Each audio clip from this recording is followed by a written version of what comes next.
નમસ્કાર દર્શક મિત્રો, હું છું એન્કર અર્પિતા પટેલ। દેશભરના તાજા અને સચોટ સમાચાર આપણી ભાષામાં જોવા માટે A1 અભિપ્રાય ન્યૂઝમાં આપનું હાર્દિક સ્વાગત છે।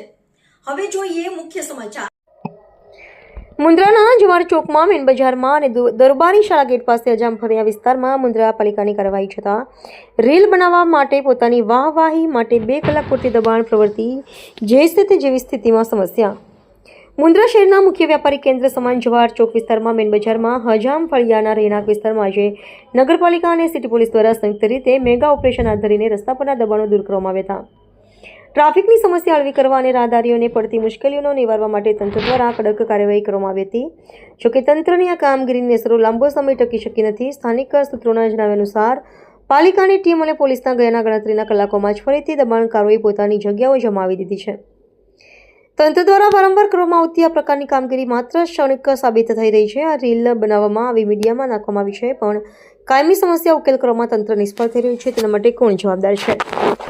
દબાણકારોમાં કાયદાનો ડર ન હોય તેમ ફરીથી રસ્તાઓ રોકી દેવામાં આવતા સ્થાનિકો અને વાહન ચાલકોમાં રોષ જોવા મળી રહ્યો છે। લોકો હવે આ સમસ્યાનો કાયમી ઉકેલ લાવવાની માંગ કરી રહ્યા છે।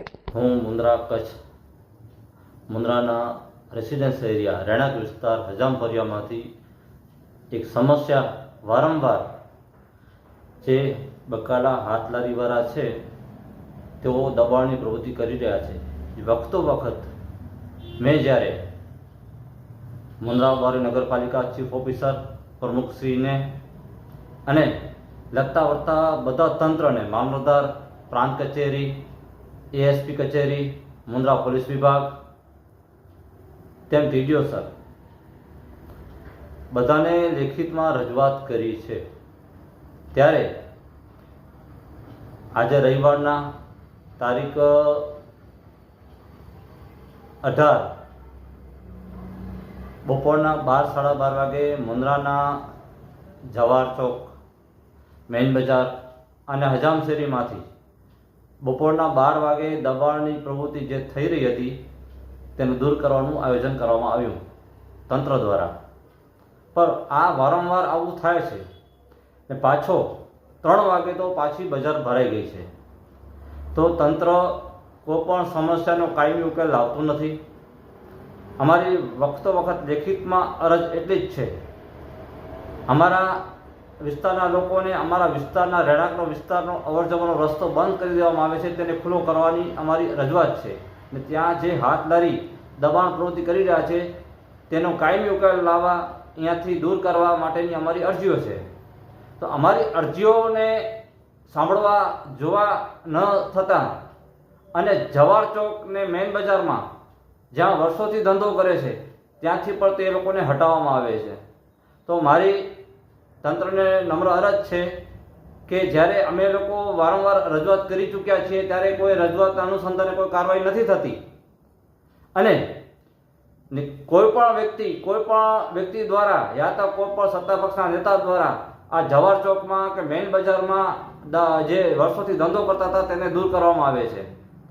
અમારી માંગણી એ છે કે અમારા મત વિસ્તાર જે છે વોર્ડ નંબર 4 ની અંદર, એની અંદર જે દરબારી શાળા છે, જે બૂથ છે, એની બાજુથી લઈને જે રહેણાંક વિસ્તારની જે ગલી છે એ ગલીની અંદર જે હાથલારીવાળા ઊભા છે એને દૂર કરવા, એ હાથલારીવાળાને દૂર કરવા, એનો કાયમી ઉકેલ લાવવા માટેની અમારી અરજીઓ છે। જે વખતો વખત છેલ્લા 2.5 વર્ષ થયા અમે એ લોકો રહીશો બધા સાથે મળીને વખતો વખત અલગ અલગ તંત્રને અમે રજૂઆત કરી ચૂક્યા છે ને અનુસંધાને કાર્યવાહી થાય છે તો પૂરા જવાહર ચોકમાં થાય છે, મેઇન બજારમાં થાય છે। પણ મેઇન બજાર જવાહર ચોક માટે કોઈ વ્યક્તિએ અરજ કરી હોય યા તો કેના કહેવાથી આ અરજી કરવામાં આવી હોય અને જો આવી અરજીઓ થતી હોય ને એનાથી આખું ગામનું દબાણ હટતું હોય તો આ જે અરજીઓ કરી છે એ સંદર્ભે કાયમી ઉકેલ લાવવામાં કેમ નિષ્ફળ ગઈ છે મુન્દ્રા નગરપાલિકા? તો વારંવાર આજે ફરી બપોરના 3 વાગે પાછો એમ બજાર પાછો ચાલુ થઈ ગઈ છે।